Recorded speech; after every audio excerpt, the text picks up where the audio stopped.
Welcome to Meet the Author, where you can join in on insightful conversations with best-selling and award-winning indie published authors. Your hosts today are Rob and Joan, who themselves are indie published authors, book publicists, and paranormal investigators with Tampa Bay Spirits, based in Tampa Bay, Florida. Thanks for dropping by. And now, on with the show. Hi, I'm Rob. And I'm Joan. And we're glad that you're here tonight, whether you're watching us live or watching the video later, or if you're listening to the podcast at a later date. We're really happy that you decided to join our audience. Indeed, we are. We already have a couple of comments. It says, Paul Hollis says, hello, Rob and Joan. Hello, Paul. Glad to see you here. Joe Conjal said, hi, Rob and Joan. Hi, Joe. Hi, Joe. And the Author's Porch says, hi, Rob and Joan. Hello, Author's Porch. Oh, and George DeSmug says, I'm here on with the rat killing. Rat killing? Are we going to kill rats? I hope not. I don't know. I hope not. Okay. Jeez. This is taking a dark turn. Yes, early in the show. Are you okay, George? Well, I want to remind everybody about the Voice of Indie podcast right after this broadcast. Their guest tonight is Najma Thomas. She's an author and professor. And that's Beam Weeks and Gary G's are the hosts of that. And the details are on a little video at the end of our broadcast. Tells you exactly how to go over there. So you can catch them there, Blog Talk Radio. Episode rewind this Saturday at 5:30 p.m. right here where you're watching right now. It's a replay of Doug Gardam's episode. And he was described as the hardest working novelist that you've never heard of. Yeah. By the Canadian newspaper. Right. I don't know whether that's good or bad. I don't know, but it's catchy. He wrote The Musician, The Actor, and The Drive-In. And they all sounded really, really pretty good. So check him out. Next week, we will be traveling, and we will be broadcasting the show live from San Leon, Texas. We're going to have several authors on that evening. We're going to be on, of course. George DeSmukes, Becca Jones, and C.W. Hawes will make an appearance, and some other local authors who we've not met yet. Mark Lardis, Lewis Whistler, and Sherry Thompson. And there may be one or two others that might join us as well. So we'll find out when we get there. Anyway, that's next Wednesday, live from San Leon. George DeSmuk says, oh, no, you've never heard of rate killing? Oh, rate killing. Rate killing. Oh, okay. Different than rat killing. Different than rat killing. On with the show. Unless you're the Pied Piper. We definitely want to kill those rates. Only thing I have in the news tonight is just released yesterday was Men Lying Dead in a Field by Richard Schwint. It's the book 14 entry in the Magnolia Bluff series, Crime Chronicles. I love that title. Love the title and can't wait to read the book. Yeah, these are always psychological. That just was released yesterday, so hot off the presses. So would you like to introduce our guest? Oh, you have the honors. Oh, okay. From Australia, let's see, wait a minute. George says, oh no, rat, as in a big mouse. Okay, rat killing. Okay. Now, which is it, rat killing or rat killing? No, it's rat killing. No, I've never heard that expression. Must be from Texas. Rat, as in a big mouse. There okay. Live from Australia, the moment we've all been waiting for, historical fiction writer, Paul Rushworth-Brown.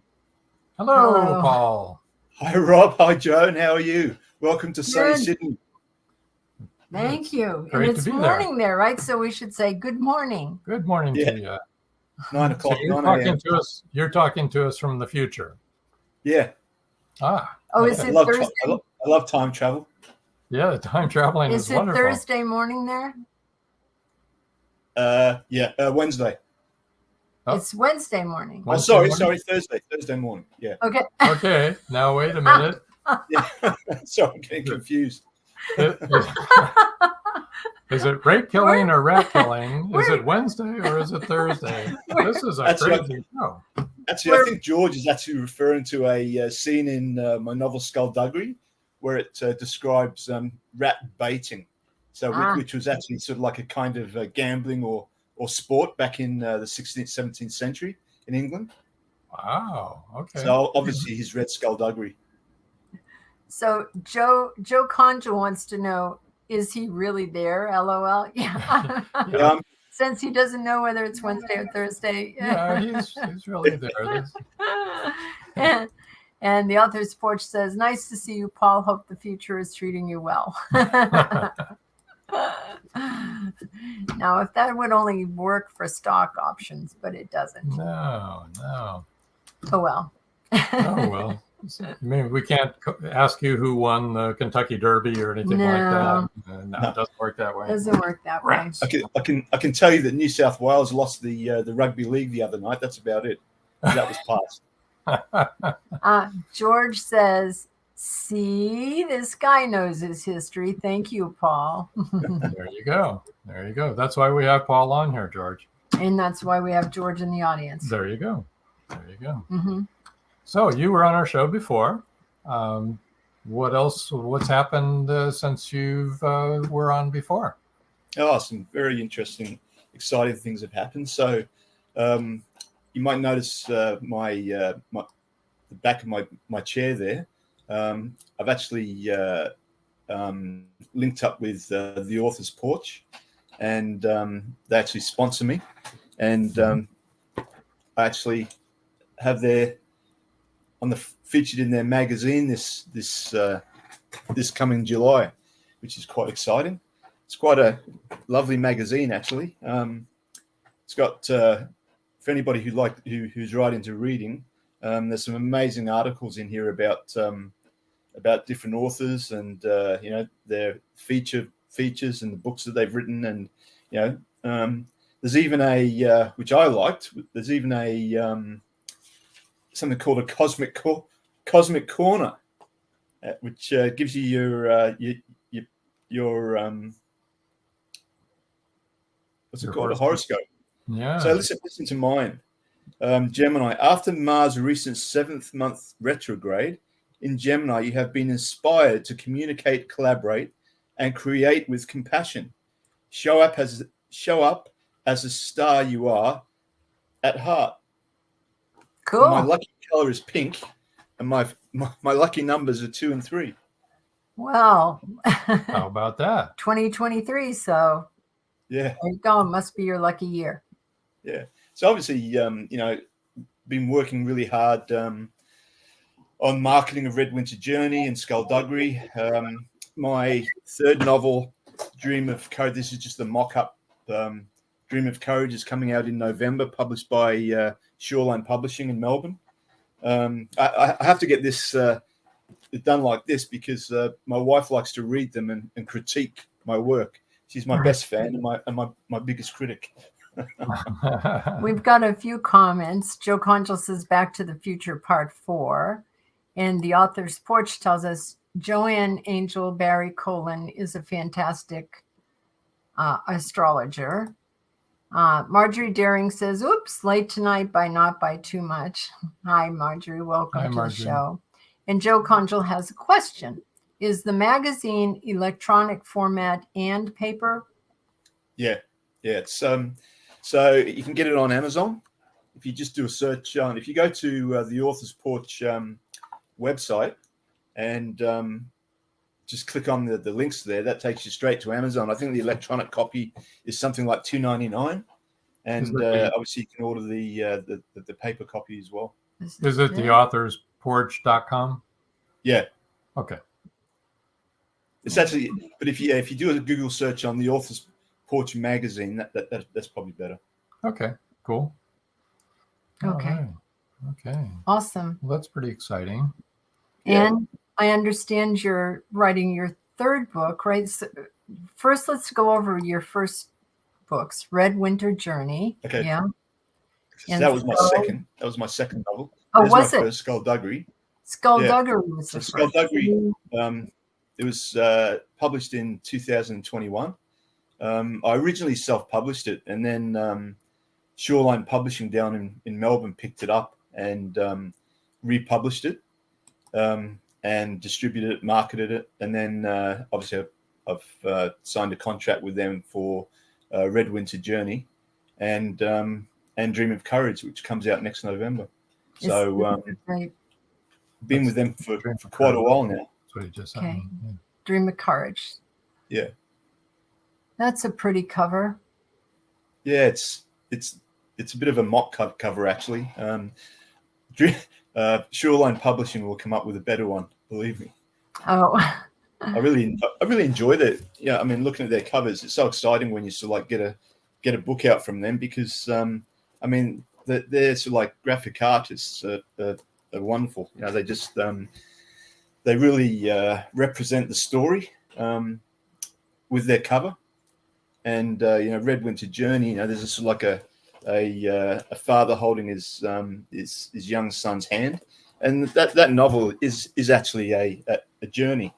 It's a story of young Tommy Rushworth who gets kidnapped into the parliamentary army, and they steal him away, and his grandfather and his father actually go on this treacherous journey to try and get him back. And it takes place in the time of the English Civil War, but you know, it's a bit of romance, you know, love story. There's a couple of I suppose side stories off of that, yeah, look, it's all historically accurate, and lots of twists and turns that you don't see coming. Beth Wordsdale says fantastic, and she also says Paul has amazing book reviews. Yes. And yeah, and then the author's porch says Paul's books are fascinating. If you haven't read them, sorry, I keep getting notifications. If you haven't read them, you have to grab a copy. Jeez, just slow down my notifications. Where do you get the inspiration? The author's porch wants to know. Well, interesting enough, I've always been, even as a young teenager, I was always a bit of a history nerd. And then some time ago, about 5 years ago, I did a lot of family research, and mainly for my kids. And I spent about 6 months developing this family history and traced my furthest away ancestor back to Haworth, Yorkshire, in England, that you may know from Bronte countries. That's where the Bronte sisters grew up, you know, authors of Wuthering Heights and that. So probably about a year after that book was about 400 pages long, traced it back to 1590. Then about a year after that, I thought, you know, this Thomas Rushworth, you know, what was he like? What was his life like? And he was a copy holder on the moors of Yorkshire.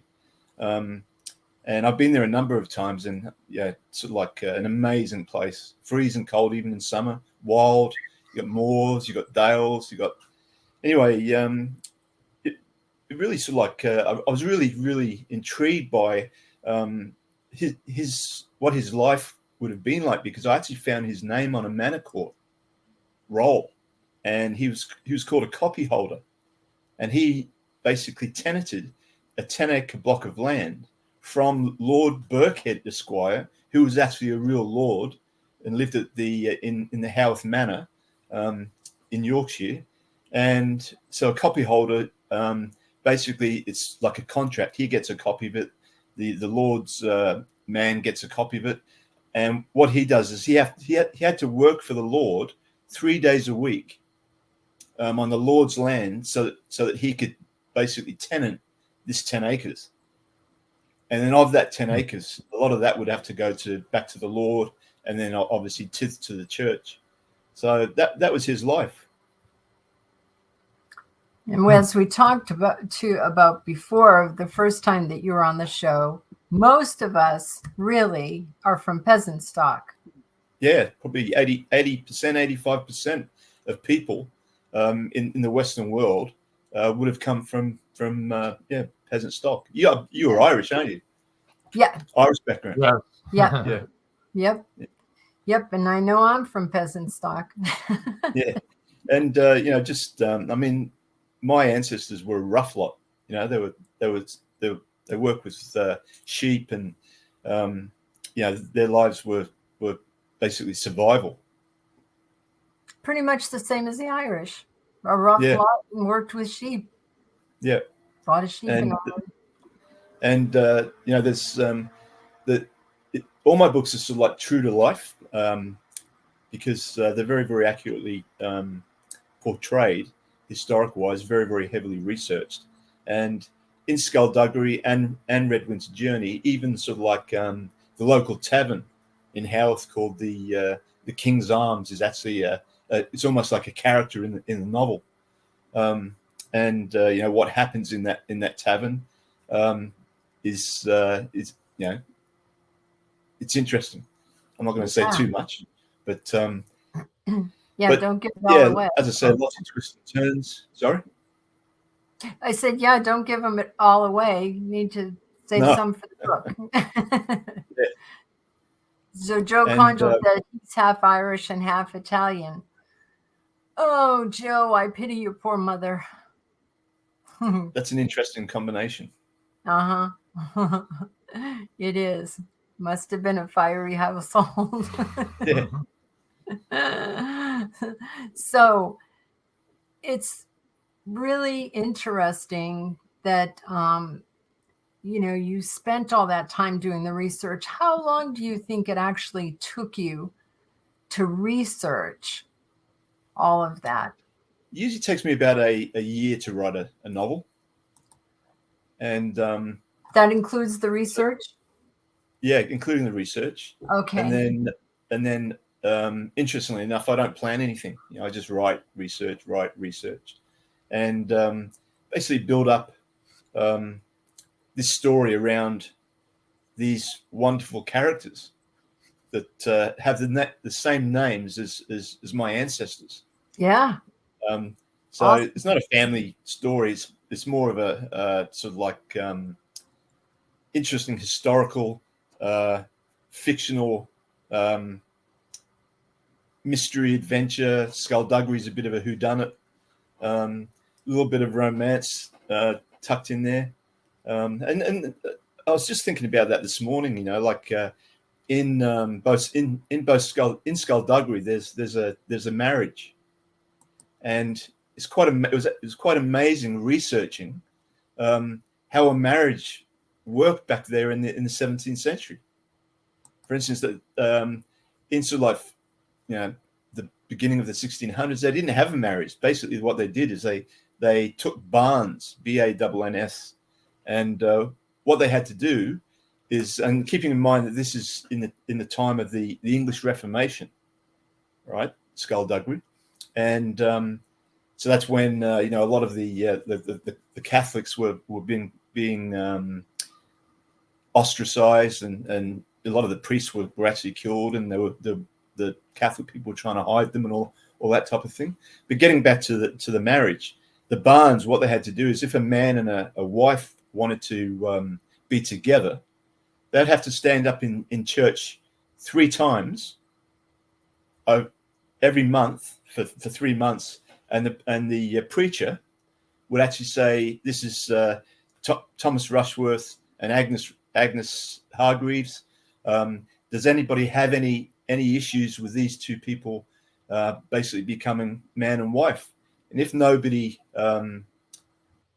said no, yeah, I disagree with it, after a period of 3 months, then they would have a celebration, and they would basically have a hand fastening, where, and this would quite often take place, you know, in the church grounds, because they needed witnesses to witness this couple coming together.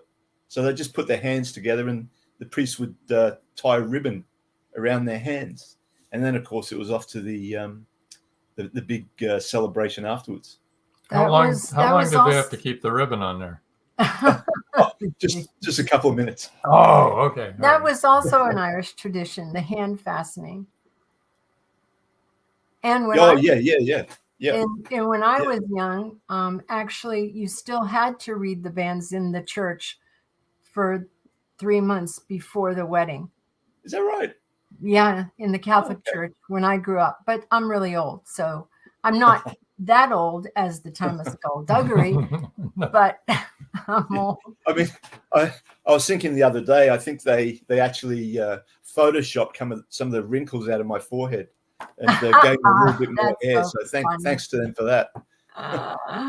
So anyway, getting back to this marriage, another tradition was that they would have the men in the village would have a race, and what they would do is they'd have to race to Thomas Rushworth's cottage, and on the bed there, and obviously the cottage was all cleaned out, and there was rose petals and food and flowers on the walls and all that type of thing, and on the bed there'd be a tankard of ale, and the man that ran there the quickest and got into the cottage and took a sip of this ale was the winner. Right, so then he was able to, whoever won was able to sort of like walk back to the feast, and he would be given what's the thing called around the women wears around the garter. Oh, right, they'd be given the garter, right? But it was quite rough because they'd kick and punch, and not the man and wife, but I mean the guys running to the guys racing, yeah. Just like the old football over there, the old ball they used to play. It was like village against village with 200 men trying to move a ball, 2 kilometers to a post in the other village. Yeah. Can I read this? Yeah. Joe says, so plenty of time to change their minds, LOL. Reading the bands. We need to take a break for our sponsors here. A word from our sponsors. We'll be back in 3 minutes, y'all. Don't go away. Don't go away. Once we get to the right one, we'll be fine. Okay. Yeah, you don't want to do the show outro right now. No, not yet. Okay. Good. See you in a few. People Who Like to Read Want to Get Their Hands on Books by Becca Jones. Becca Jones, the breakthrough author who tells it like it is. It takes courage to tell a story when it reveals dark secrets. Becca Jones delves deep into the hidden world of sexual abuse. She tells what happened and also tells how she survived. Meant to Be is much more than just entertaining. Meant to Be gives you a point of reference, hope to cling to, and becomes a guide for survival if you have suffered the same thing. Meant to Be, Becca Jones, a must-have. Meant to Be is available on Amazon, Barnes & Noble, and many other bookseller websites.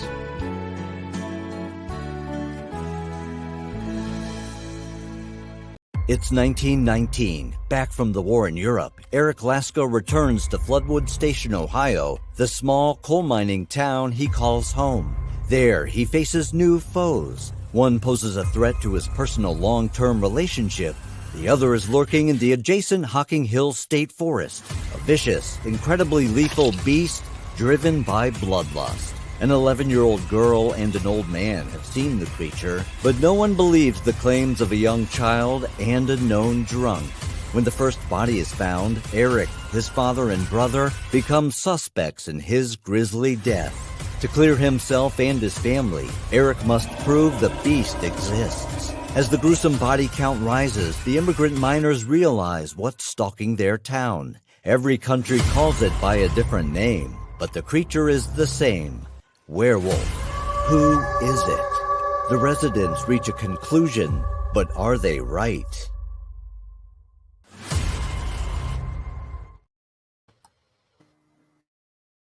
Now on Kindle Vella. Paradise, My Prison. Charlie Flint awakens from a deep sleep and finds himself alone on a tropical beach surrounded by a palm tree jungle and exotic animals. He cannot remember who he is or anything about his life. First, he must find food and build shelter and protect himself from hidden dangers. As his memory gradually returns, it reveals what a very flawed person he is. A man who made too many mistakes, made too many enemies. The implications of the truth are staggering. How did Charlie get there? And will he save himself? Paradise My Prison is the riveting new suspense thriller from retired Hollywood scriptwriter George Dismuse. Published by Fresh Ink Group, Paradise My Prison is on Kindle Vella with 3 free episodes. Paradise My Prison by George Dismuse. And we're back. So, Paul, you have prepared a reading for us. Is that right? Yeah. So, well, I was going to read a chapter out of my new novel coming out, but I think I'll leave that, and I'll just read you a couple of pages from Red Winter Journey, and it's actually one of the smallest chapters in the novel, but it's sort of like a side shoot story off of the main story, and it's a bit of a love story. So I'll read that. Okay, so William had discovered that she was from Stanbury, a small village 1 mile west of Haworth. Lucy told William where she lived on the freehold farm owned by her father. She requested him to call on her so that they could meet and ask for permission to see each other. Back at home, Lucy told her father of the courtship. "Father, please." Lucy's father was shocked and dismayed by the news. "What do you know of this man and his family?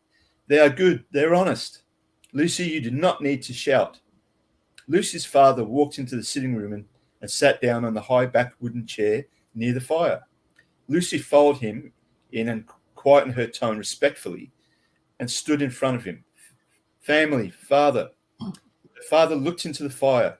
He was upset and afraid that he would lose her sooner than he wanted to, for he knew that marrying the right man was important to her future and their families.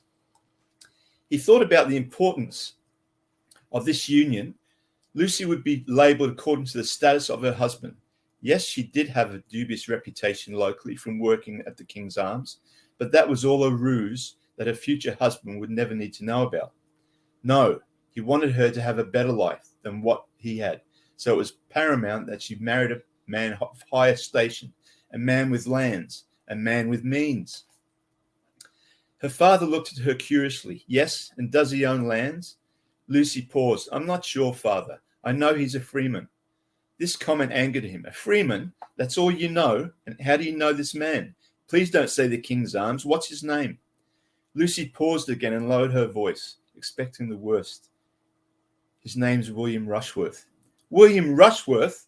Absolutely not, Lucy. I've known the family for years," declared her father. Suddenly there was a knock at the door. Lucy ran to the window. "It's him, father. Please be civil." "What already? This is absurd, Lucy." "For me. Father, for me." William had arrived early, dressed in his Sunday best. He'd washed the grit from his nails and wet down his hair. He had a small posy of autumn flowers in his hand. He nervously knocked on the door, and he could hear stomping on the wooden floor and some heated exchange. He knocked on the door again and nervously waited for someone to open it. He looked at the posy and then down at the gravel, moving it with the side of his thin leather boot. The door opened. William looked down at a shiny pair of black leather shoes with a grand silver buckle. He nervously raised his head a little and took note of the beige hose and the blue garter tied at the knee. He raised his head even further to notice the tan breeches, then further examined the white fabric of the shirt. Finally, he looked up to see Lucy's father in the face. The steward stood there, carefully caressing his thin grey moustache on his upper lip, then ran his hand down to a neatly trimmed beard. He had the look of sheer evil in his eyes. "Steward, your grace." William was completely taken by surprise and took a step backwards on the gravel. The steward paused and looked William up and down, then grumbled, "What do you want, boy?" William held on to the posy in front of him. I've brought these for Lucy, sir." The steward looked at the flowers. They had wilted somewhat since he had picked them. The steward just stood there holding the edge of the door as if he was about to slam it shut. William stood for what seemed like an eternity, watching the steward look him up and down with a look of disdain, waiting for the acknowledgement, but it didn't come. Lucy appeared at the door. "William!" She stepped forward and grabbed William's hand and pulled him inside the house, much to the steward's annoyance. She led him into the farmhouse. It had 2 rooms, a grand set of stairs, and another 2 rooms upstairs. Lucy led him into the first door, the sitting room. It had a large window that faced the front of the house. It was a large room, but it was comfortable, with a solid oak chair table, clean stone pavers on the floor. There was a simple high-backed wooden form, decorated with a set of red cushions in the middle of the room. There were 2 high-backed wooden chairs placed near the fireplace. A small oak table sat underneath the window with an iron candle holder. The candle, half melted, drips of wax had dried as it flowed down the side.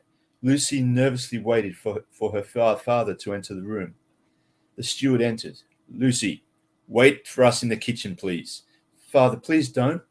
Lucy looked at him with a feeling of trepidation. The steward looked at Lucy sternly and repeated, "Lucy, wait for us in the kitchen." She didn't want to make it any worse, so she let go of William's hand and walked toward the door. Looking back, William stood there holding the posy of flowers that had wilted even further. She walked out of the room, but not without giving her father a despicable look.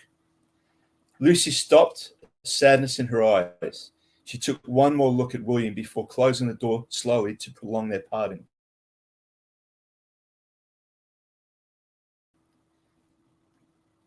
"Sit down, Rushworth." The steward gestured for William to sit at the high-backed form in the middle of the room. "I'm okay, Your Grace. I would rather stand," said William bravely, having some idea about the coming conversation. The steward stood facing him with a serious, expressionless look on his face. "What are you doing here, William?" William stood there bravely, not forcing himself, not to be intimidated by the man who all the village feared. "I'd like to court your daughter, sir." The steward looked down at William's muddy shoes. "William, you know that's not going to happen. I don't know what you've said to attract her, but you know she's not for you." William took a breath to steady himself. "Sir, I'd like to court your daughter, Lucy." The steward smiled with repugnance. "William, you're a good lad. I like you. I like your family. But you know this isn't right. William, what do you have to offer her? You have no land. Your family pays dues to the Lord, which you can't afford. You have no stock, little means, and no future." William stood there looking downtrodden and dejected. "Sir, I'd like to court your daughter. Lucy, I'll work hard." The steward cut him off. "William, you know you don't want this. I'll give you 10 shillings to turn and walk the other way. Look what you could do with your family with that." "Sir, I don't want your coin. I want to court Lucy." The steward started to get angry. "God damn it, boy. Will you not see sense?" The steward walked off toward the door, opened it, and walked down toward the kitchen. As he did, Lucy came running past him to the sitting room. She slowed as she got to the door, looked in to see William standing there holding the flowers that dangled toward the ground, limp and lifeless. The petals had fallen like his heart.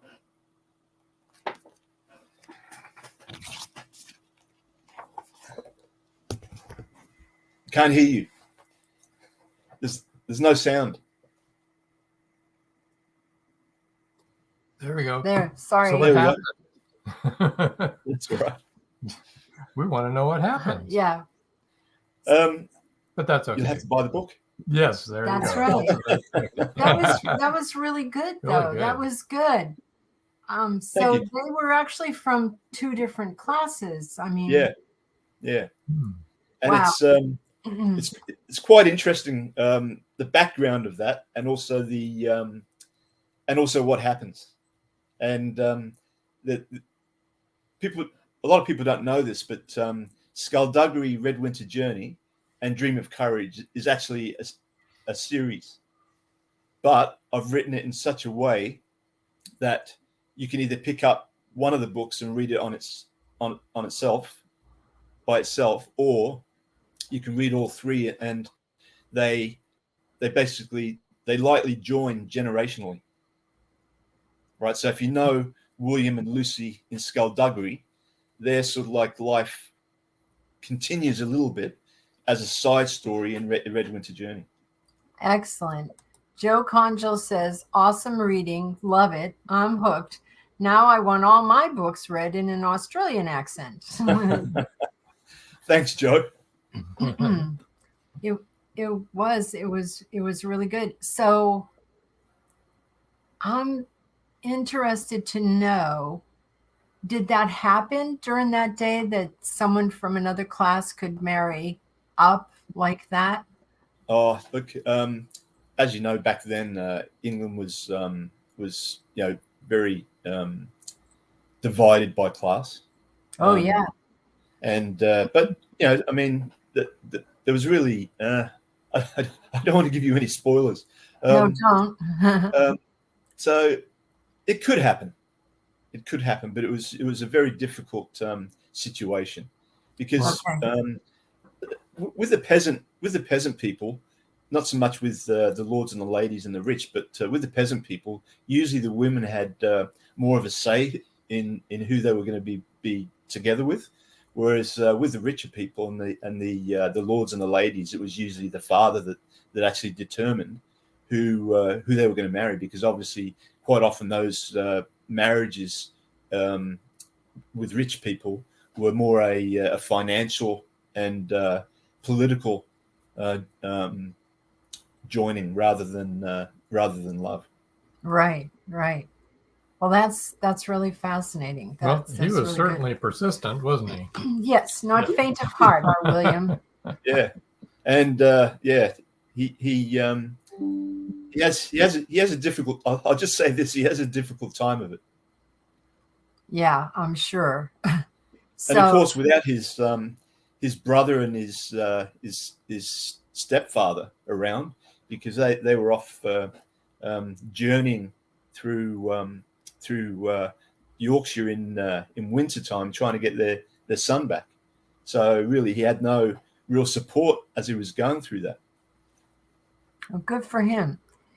Yeah. Joe Conjal says, Paul, are you a plotter or a pantser? Oh, you told me about a pantser last time we spoke. Yeah. That's no, Joe.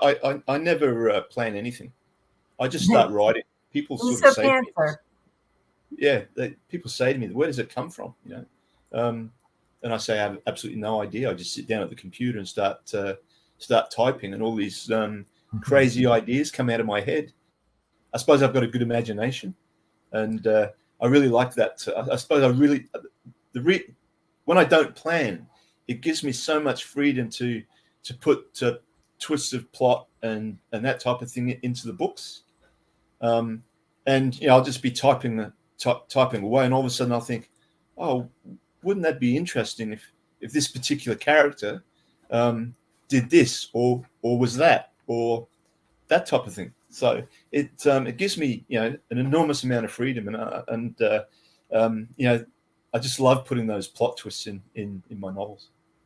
Good. I think most of us are pantsers also, not plotters. Yeah. I mean, the idea of sort of like sitting down with a bit of paper and saying, okay, this character does this character does that. This is going to be the end of the story, and that it doesn't appeal to me. I mean, Skulduggery, I actually rewrote, and I actually the original ending is in there, and there's a new ending now, and because of that ending, I had to go back and develop the characters a little bit more. So the second edition is actually about 100 pages longer. Excellent. Cool. Marjorie Daring says, when you're a pantser, you can turn on a dime. That makes the writing process very exciting. Yeah, definitely. I agree. Yes. Well, I think it's time for our second and last break. Wow. Time is flying. It is. Time flies when you're having fun. It's time travel. For does real. That's what does it. When we come back, we're going to let everybody know how to reach you. You're all over the place, so we'll just give them a few places where they can reach you. Maybe they'll catch up with you. You can go to his website and see all the other places. People probably say, "Oh, not this guy again." Yeah. And then we're going to also have a book giveaway. So hang in there, and we'll be right back. The clock is ticking. Can Gracie uncover the truth? Philip Pliant is the wealthy opportunist plastics dealer and CEO of Pliant Industries. He's also a master thief, creating a pervasive threat to the manufacturing infrastructure in the Caribbean islands markets. With the cartel as his stealth client, the naive city leaders have been seduced, enabling the production of more than three-dimensional building materials. The expected profits are monstrous. Is the art group, now led by Gracie and the family heirs, strong enough to win against this predator? Can JJ's cats act on the root cause analysis in time? Will Gracie be able to squash Pliant and the cartels? Gracie never considered their lives would hang in the balance.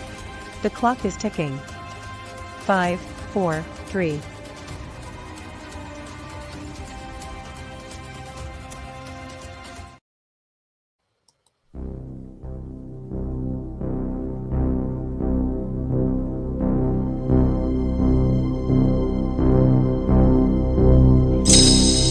First, there was Siren Song, then Siren Song 2. Now comes The Siren Hunter, a continuing saga about Angie Holland and her never-ending battle with the mythological denizens that are not even supposed to exist. Is The Siren Hunter a conclusion to the undersea horror?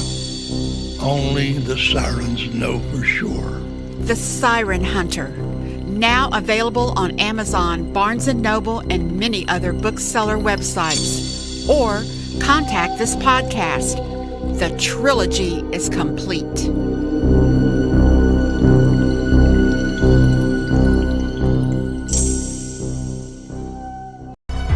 Madison Jackson loved being a cop. A young girl is raped and murdered near Burnett Reservoir.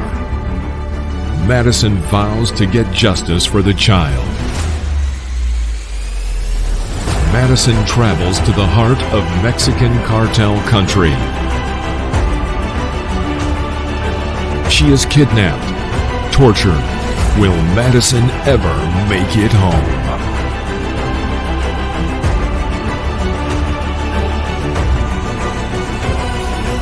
Justice by Kelly Marshall.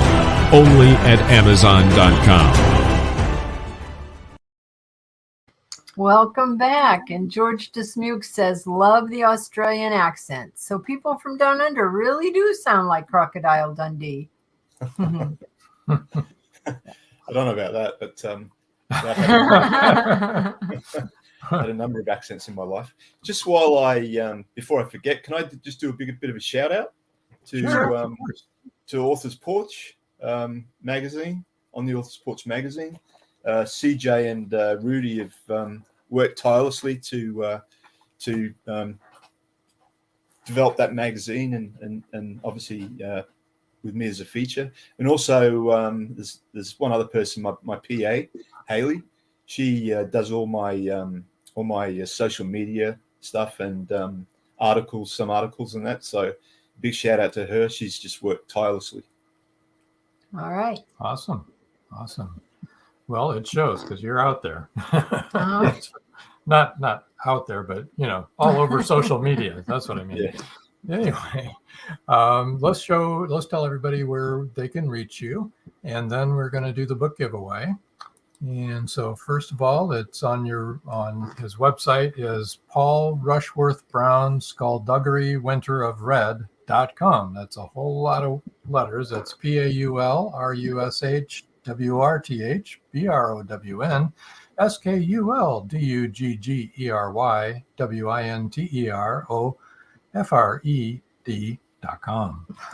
Actually, probably the easiest way to get to the website is to just punch in Skulduggery /Howarth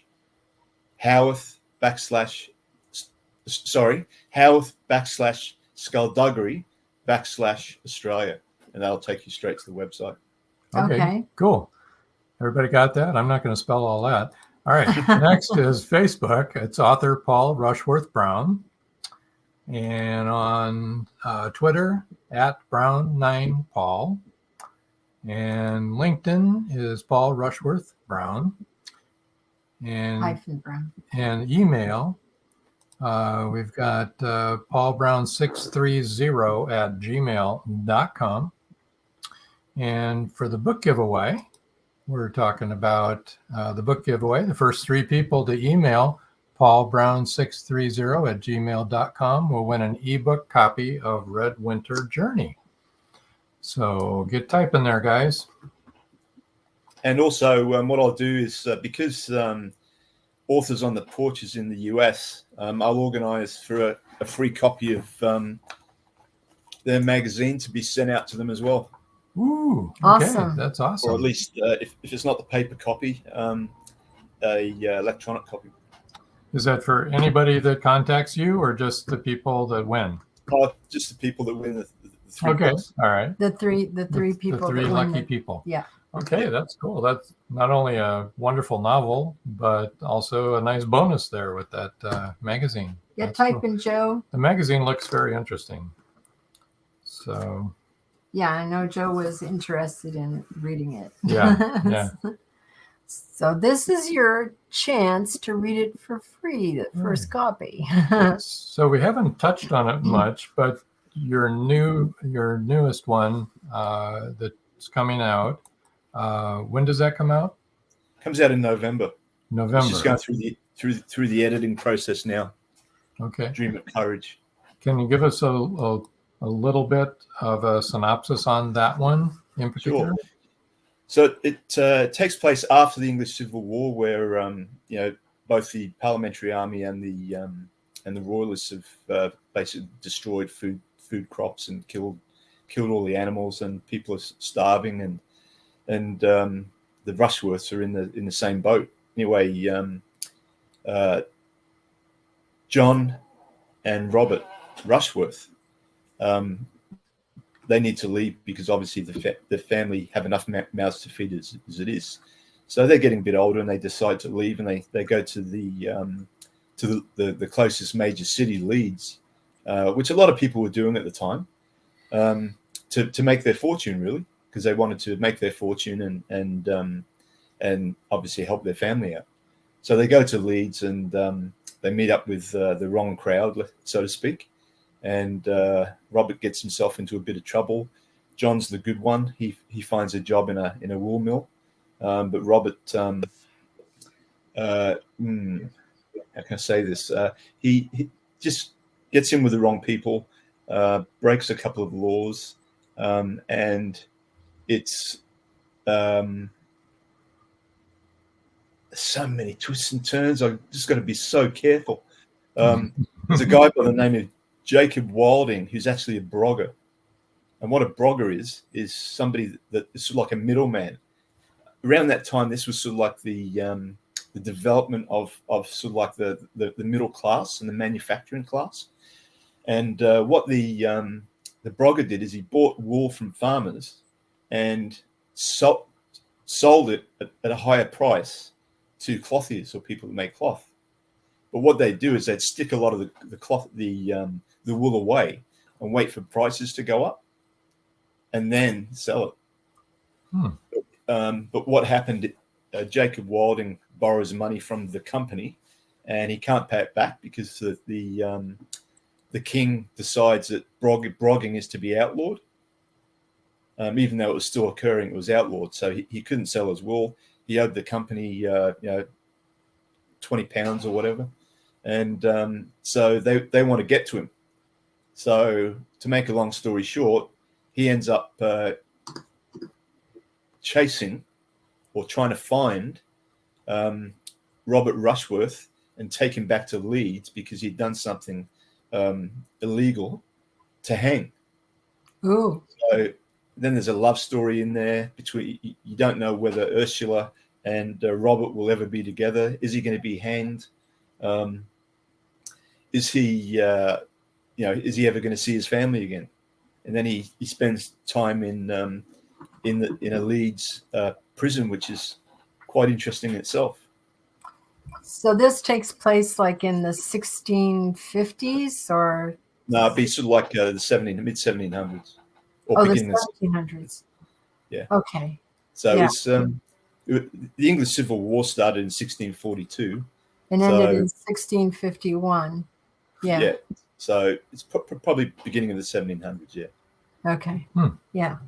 So well after the end of the war, Yeah. but nobody had been able to recoup yet or anything like that. But it's a very interesting time in English history, because around that time there were pirates. There was a lot of the royalists. Some of the royalist soldiers became highwaymen, where they'd hold up carriages and all that type of thing. Right. And obviously this whole I suppose story about the early wool industry is sort of like it's very interesting how people lived and how they survived. I mean, it was the start of the almshouses where people and poorhouses. There was laws brought out where sort of like richer people had to take in a peasant as a servant, or else get fined and that type of thing. So that's all sort of like things that happen in there that's really quite interesting. And then also quite a lot of it actually takes place on the sea as well, because there's pirates involved. Cool. We love pirates. Kind of makes you glad you live now. Yeah. Not then, right? Yeah. I mean, I sort of like think to myself, tracing my family history back, how on earth am I here? Right. They lived through the plague. They lived through, numerous wars. Just amazing. Yeah. Things like that we take for granted, like tuberculosis or consumption, whooping cough, that, the age of longevity in Howarth around that time was about 35. Ah. Right. Babies were dying before the age of 5 of whooping cough, dysentery. So, I'm very lucky that I'm here. Jess Wurtzel, author, says it's fascinating, which I agree. And Joe Conchel said he had to send the email twice. He hopes it got there. You don't get 2 copies, Joe. Yeah, I hope. Well, look for Joe Conchel. Make sure that you got it. If you didn't, let us know. We'll make sure. She tried. Actually, Beth is a good friend of mine. She's actually got a new book out called Calling Clarissa. Very, very funny. She's been on. She actually has a show called The Woody Riders Show. Right. We've seen that. Yeah. Actually, Beth says, out of all the family members you discovered, who would you love to talk to? Oh, probably Thomas Rushworth, the guy from 1590. Just to sit down with him for sort of like 20 minutes and find out really what his life was like. I know that he lost a number of children through consumption, and his father passed away, quite sad actually. Very. Yeah, that's amazing. Haley Brown said, "Can I sit down with you both?"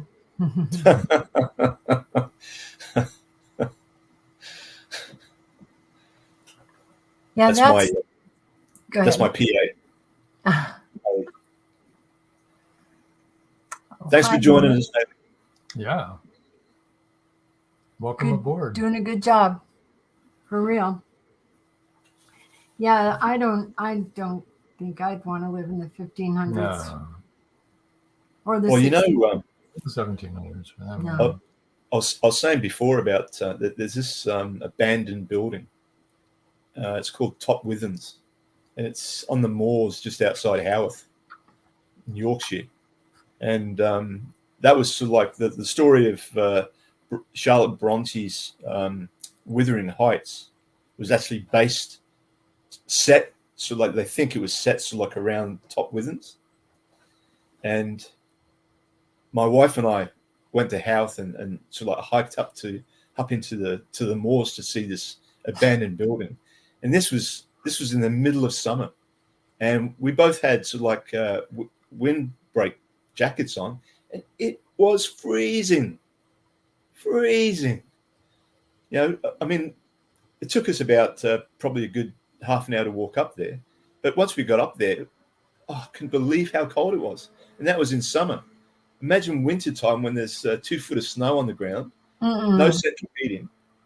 They have to walk 2 or 3 miles to get water. Have to walk over to the bog to cut some peat for the fire. I mean, just incredible how they lived. And today we can't live without heat and air conditioning, Or our cell phones. Joe Conchal said you may have lived, he's talking about me living in the 1500s, reincarnation. Nope.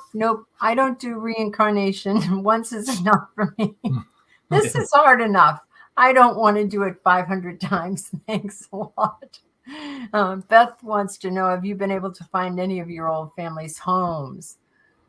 Oh, it was very, very, very difficult. The closest I got was I actually know, because he was a copy holder for Lord Birkhead, I have a really, really good idea what part of Howarth he would have lived in, because I found old maps of where the old manor was, and what land probably would have been owned by Lord Birkhead.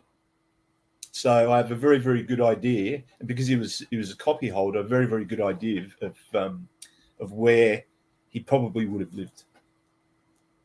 That's interesting. I can say exactly. Yeah, I wonder if any of those homes would have survived that long. Oh, no. Well, I mean, if you look at the old map, not of the peasantry, but of course for the lords, they did. You can. Oh, the manor house is still there. Yeah, they've actually turned it into a. I think it's a restaurant and a bed and breakfast. I believe. Yeah, that's still there. Yeah, very interesting. But living in one of those cruck houses, daub and wattle houses in that type of terrain, would last. Yeah. George Dismuke says, are there still a lot of historical structures remaining in Australia? We do our best. Obviously, Australia is a very young country. Probably the most interesting thing historically that I've seen is sort of like up north in the Northern Territory. You can go to certain places where there's Aboriginal sort of like paintings on rock faces and that type of thing. Nice. And when I was up there, you could actually see,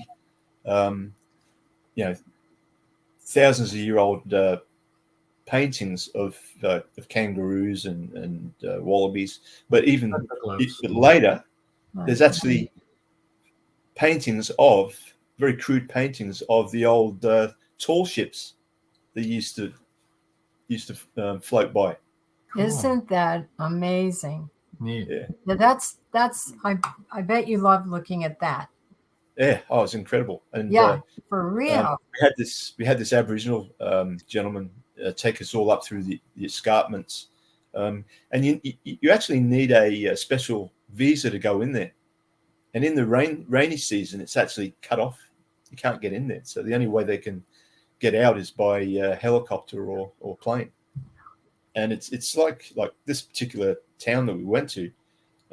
You wouldn't even think that you're in Australia. So George Dismuke says, I remember reading about the British Crown sending Captain Bligh to Australia to run a prison. Yeah. Do you know about that?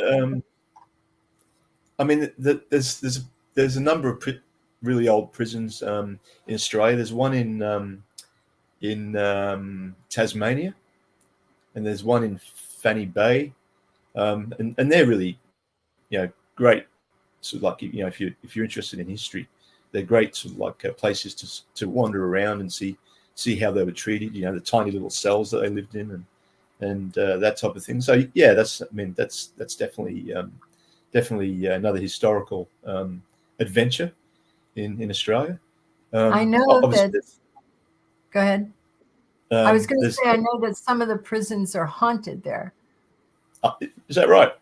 Oh, yeah. There's one where they used to put all of the people that were dying of, I guess maybe yellow fever, or I don't remember. That's the quarantine station. The quarantine Sydney. station where people in Sydney, that's super haunted. I've been there. And it is crazy. I mean, I'm not into that all that type of thing, but even going into this place, and we stayed overnight because it's sort of like in one of the quarantine houses. And yeah, you're right. People that come in from overseas, they used to stick them there for a few weeks until they could tell that they were healthy, and then they could sort of like move on. But yeah, I've been there, and it's got a crazy atmosphere. I bet. As soon as you walk in there, you can sort of like sense something. Right. Yeah. Cool. Yeah. And interestingly enough, when we were there was a thunderstorm, and wow, all the lights went out. Uh-oh. Wow. And so we're standing in this, I think it was some sort of a barn or something, and there was you're in pitch black, and you can do a tour around, so you can go into the morgue, and we went into the morgue, and they play a trick on you. It's sort of like a bang on the walls while you're still like standing there in darkness. Jump scares. Jump scares. Yeah. Interesting. Yeah, but very interesting place. You got to come to Australia. Yeah, 22-hour flight. Yeah. Don't you bring Australia here? Yeah. There you go. Yes. Start rowing. Yeah. Joe Condrell says road trip. If it could be a road trip, we would go. Yeah. Well, let's face it. We've got part of America in the middle of Australia anyway, with Pine Gap. There you go. Have you heard about that? Oh yes, they've even done a series about it on. Okay. Right. Okay. George was saying that. Well, he said that was in 1990 or thereabout, Captain Bligh, but he didn't mean that. Captain he Bligh's meant, great grandson. 1790. 1790 is when Bligh did it. But I bet a lot of those old prisons are haunted. They usually are. I'm going to go up here because Beth asked about the Australian Book Festival. All right. Okay. Beth says, how was the Australian Book Festival? Oh, Book Fair Australia, it was great. So I'm going again this year. They've asked me to do more interviews. What I did last year, 2022, is I set up a little booth that my wife ran, but off the side. I set up a camera and a microphone and lights and that, and actually interviewed other Australian authors. Oh yeah, I've sent a couple of the interviews to you. We've run them on our. And what we're planning on doing here is, after you get some more this fall, is to have Meet the Author podcast Aussie edition, and running them, as some short shows. All your interviews. Yeah, your interviews. Yeah, so do them as short, like a. I mean, they only go for I think about 7 minutes. They're each. short, and then what I do is I put there's a special page on my website just to sort of like promote Australian authors and their work. We'll run them on our playlist on our YouTube channel. On our YouTube. So yeah, we'll get that running. Get Australian authors out in America. Yeah. And I mean, it's tough for Australian authors, obviously, because we don't have the same population that you guys do, and also let's face it, a lot of people are sort of like turning to things like Audible and so like the online books and that type of thing, and it makes it very, very difficult for authors because I know of a couple of websites. Namely in Russia, where you can just get on there and just sort of like have any book you like, just download it so that you can read. It doesn't cost a thing. China does the same thing. Yeah. So all of our books have been pirated in China. Yeah. It's just giving Australian authors that little bit of I suppose support, because we've got some great authors over here. I mean, Beth Worsdale's a fantastic author. Gillian Gills, she's a great author. She's written something like 10 books. So yeah, it's definitely part of my big plan to develop that exposure for Australian authors. Yeah, we've had a few Australian authors on. It's usually difficult because, Beth says thank you. It's usually difficult because of the time difference. Yeah. So like makes it different. Wendy, she has a full-time Wendy job. Wendy Scott was on. She's a great author. She's from New Zealand. Yeah. Yeah. Oh, she's from New Zealand, but it's the same time difference. It's the same kind of Close. problem. Yeah. And I just think, it's too bad. It's difficult too to get authors on in England too because of the time difference. Yeah, same problem. Because it's too late there. It's too early for you guys. So most authors have another job, right? They're not making their living being an author. And so then to get them on. And New Zealand even has a smaller population than we do. Right. So it'd be even more difficult for a Kiwi author. I mean, that's sort of like one of the main reasons why. I mean, I have my books translated into Hindi. Make sure they're available in numerous different countries. Because when I first started, Shawline Publishing, when I signed that contract with Shawline Publishing, they were only interested in sort of like promoting Australian work in Australia and New Zealand. And I thought to myself, it has to be more than that. So that's why I went to like global. So my books are sold in England now, as I say, translated into Hindi, translated into Russian. It's a big job. Yeah, that's good. Especially historical fiction. I think it's important to get that out there. Right. So. Yeah, it's an interesting, very interesting genre. That's why with my novels, there's always sort of like a little bit of intrigue. There's romance. There's crime. There's mystery, whodunits. There's all that type of thing. So hopefully that appeals to all. Obviously, all set in back in 16th, 17th, 18th century. But hopefully that allows my novels to appeal to a greater group of people. And it's people overcoming. Yeah. Overcoming great obstacles, and that's great. It speaks hope. Yeah. It does. Yeah, it does. Yep. Well, I want to thank you. We're running late now, so I want to thank you for joining us. It's always a pleasure, and we have fun visiting with you. And I'm sure we'll have you back again. Yeah. Look, Joan, I really appreciate your time. It's been great getting to know you, and just this sort of like format where you can just sort of like sit here and basically just having a bit of a chat. And, that's the whole point. It's a good format. And I think in this format, you really, really do get to know the authors. Exactly. Right. Because there isn't like specific questions. Quite often, if there's sort of like especially like me, if there's a time where nobody's saying anything, it sometimes forces the author to talk about something that comes to his mind.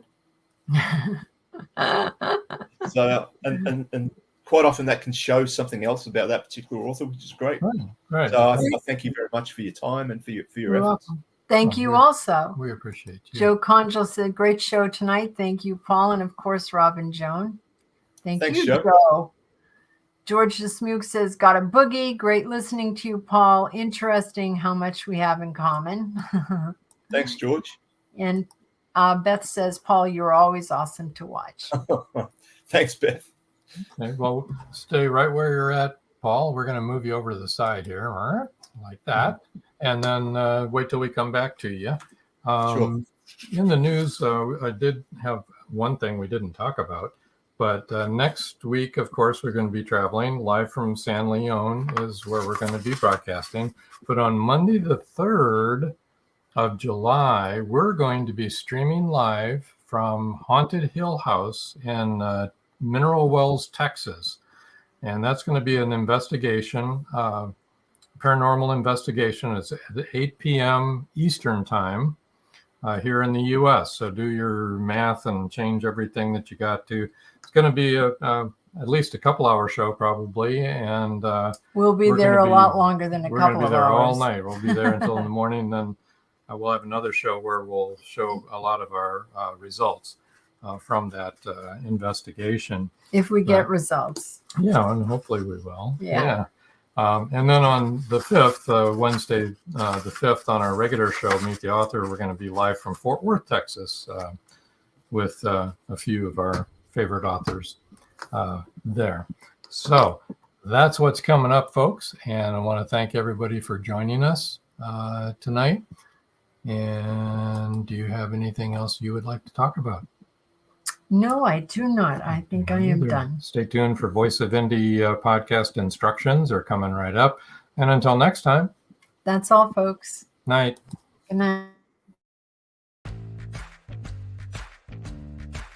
Live every Wednesday, your Voice of Indie hosts Beam Weeks and Stephen Gees welcome authors, musicians, publishing industry pros, artists, and assorted creative guests for an exciting interactive hour.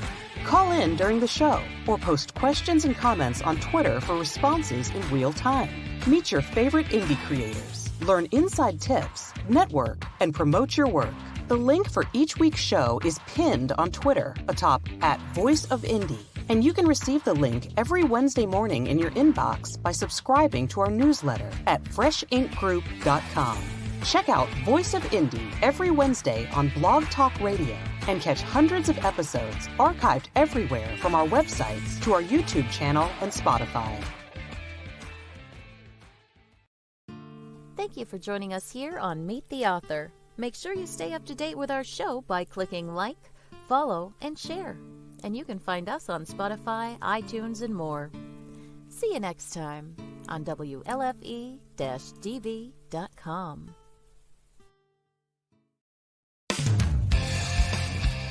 You've been listening to WLFE-DB.com, where our shows are your shows.